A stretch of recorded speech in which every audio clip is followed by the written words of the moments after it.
আসসালামু আলাইকুম। আমার সোশ্যাল মিডিয়ায় ফেসবুক এবং আপুরা ভাইয়েরা এবং আমার মুসলমান ভাইয়া আপুরা আপুদেরকে বলতেছি যে আপনারা সিয়াম সাধনার মাস আপনারা শেষ করছেন, আপনারা রোজা রেখেছেন, অনেক কষ্ট করেছেন। আপনারা জানেন একটি মাস কত গুরুত্বপূর্ণ মাস ছিল, আমাদের ক্ষমা চাওয়ার মাস আল্লাহর কাছ থেকে। যে আল্লাহ আমরা দুনিয়াতে কত ক্ষমা করেছি, এই ক্ষমা মধ্যে রহমত, মাগফিরাত, নাজাত আপনার তিনটা ভাগে ভাগ করা আছে।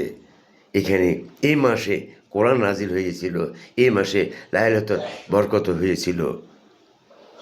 এই লাইলাতুল বরকতে যারা ইতেকাফ করছে মসজিদে, এবং তারা তারা যেভাবে খুব দোয়া করছিল আল্লাহ পাকের কাছে, আমাদের দেশ বিদেশে প্রত্যেকটা মানুষের জন্য দোয়া করেছিল এবং প্রত্যেকটা মানুষের দোয়াটা কবুল হয়েছিল।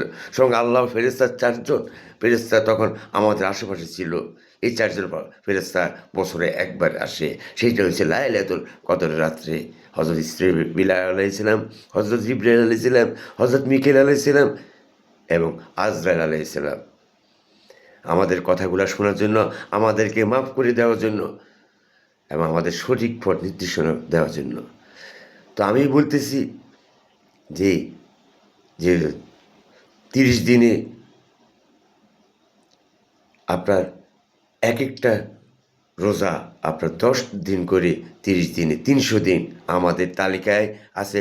365 বা 66 দিনে 1 বছর। সেই তারিখে হিসাব করতে গেলে আপনি হিসাব করতে হবে এইভাবে, 30 দিনে হলে 300 দিন। আর যে চাঁদ দেখার উপর বাকি 6 রোজা রাখে, ওই 6 রোজার ক্ষেত্রে আপনার এখানে 60 দিন, তাহলে 360 দিন। আর 2 ঈদে আপনার রোজার ঈদ এবং কোরবানি, 2 ঈদে আপনার ঈদের দিন, ঈদের পরের দিন রোজা রাখা হারাম। এটা হারাম করে দিয়েছে। এইভাবে আল্লাহ পাক কীভাবে, কী সিস্টেমে ক্যালেন্ডারটা তৈরি করে দিয়েছে ওইভাবে। তাহলে আমরা কেন বুঝতেছি না, আমরা কেন বুঝবো না? আমরা সিয়াম সাধনার মাস যেভাবে আমরা পালন করেছি, আর 1 বছর পর সে সিয়াম সাধনার মাস আসবে, এর আগে আর আসবে না। 11 মাস পর। আর এই 11 মাস আমাদেরকে সেই কোচিংয়ের জন্য আবার অপেক্ষা করতে হবে। আমরা যে একটি মাস কোচিং করেছি, এই একটি মাস কোরআনে কীভাবে আমরা শুদ্ধ ভাষা পড়তে হবে, কোরআনের কীভাবে দেখতে হবে, নামাজ কীভাবে শুদ্ধভাবে পড়তে হবে, রোজা কীভাবে রাখতে হবে, এবং ক্ষুধার্ত যারা আছে, যারা না খেয়ে দিন মজুরি, রিক্সার শ্রমিক ভাইয়েরা যারা কষ্ট করে, কারখানা, ওয়ার্কশপের শ্রমিক ভাইয়েরা রোজা রেখে কাজ করেছেন, তারা বুঝতে পারবে যে এই কষ্ট, কত কষ্টের দিন ছিল এই রোজার মাসটা। এর 1 মাস কোচিংয়ে আমরা অনেক কিছু শিখেছি।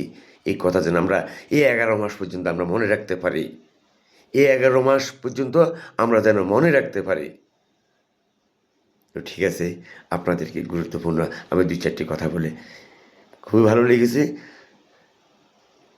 আসসালামু আলাইকুম।